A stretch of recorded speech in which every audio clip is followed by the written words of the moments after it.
Le voile nuptial, symbole oublié de la virginité. Enseignement de symboles. Beaucoup aiment les symboles, mais peu prennent le temps d'en comprendre le sens. Aujourd'hui, dans presque tous les mariages, la mariée se voile.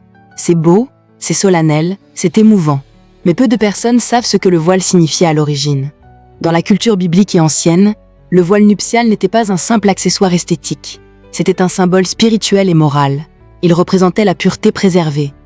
Il annonçait qu'une jeune fille arrivait au mariage sans avoir été connue. Genèse 24, verset 65. Rebecca prit son voile et se couvrit. Le voile disait sans parole. « Je me donne aujourd'hui pour la première fois. Je n'ai pas partagé mon intimité avant l'alliance. » Voilà pourquoi le voile était lié à la virginité, pas à la robe, pas à la fête, pas aux photos. Avec le temps, la modernité a gardé la forme, mais a perdu le fond. Aujourd'hui, beaucoup aiment l'entrée solennelle, le voile blanc, le regard admiratif de l'assemblée, mais sans comprendre que le symbole précède l'esthétique.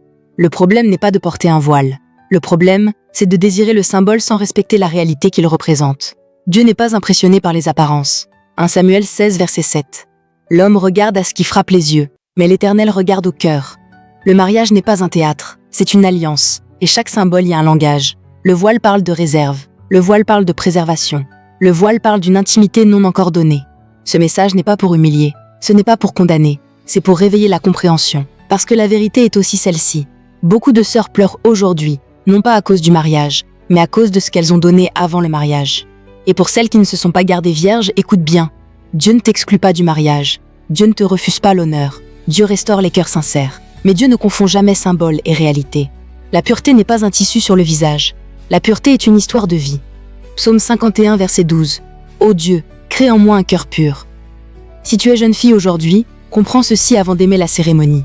Aime d'abord ce que le symbole représente. Car le vrai voile que Dieu regarde, ce n'est pas celui sur le visage, c'est celui de la retenue, de la crainte de Dieu, de la fidélité avant l'alliance.